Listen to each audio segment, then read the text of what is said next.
সিয়ামের লুকটা দেখছেন ভাইয়া? This is a victory for Bangladesh movie. Borbaad দেখবো, তারপরটা দাগি দেখবো, তারপর দেখবো জঙ্গলি। তারপর জঙ্গলি দেখবো।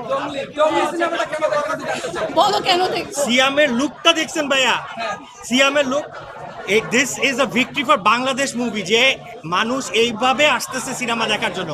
এটা মানে কোনো নায়কের ভিক্টরি না, পুরা বাংলাদেশের সিনেমার জন্য এটা একটা ভিক্টরি, যে এত লোক সব নায়কের সিনেমা দেখার জন্য আগ্রহ নিছে।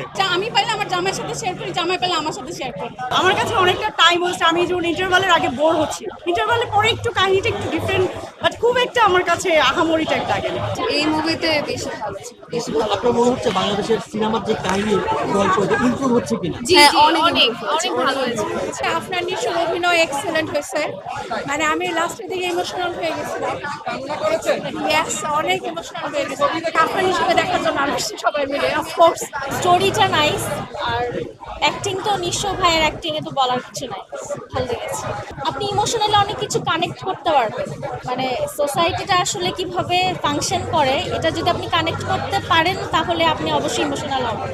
অ্যাক্টিং, ডিরেকশন সবকিছু খুব ভালো ছিল।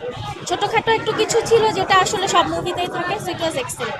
তোমার নিশোর কেমিস্ট্রিটা কেমন ছিল? শুরুর দিকে তারা জুটি হ্যাঁ, ছিল। এক্সেলেন্ট, ওটা তো আগে থেকেই ভালো, এখানেও খুব ভালো লেগেছে। তমা মির্জার অভিনয় সবসময় ভালো লাগে, এখানেও ভালো ছিল। যদি রেটিং দিতে বলে 10-এ কত দিবেন দাগিকে? দাগিকে 10-এ 9.5 9.5। অবশ্যই পারফেক্ট, কেন পারফেক্ট হবে? হয়তো ওই রকম কমার্শিয়াল মারপিট আমি ওই রকম দেখতে চাই না ওনাকে।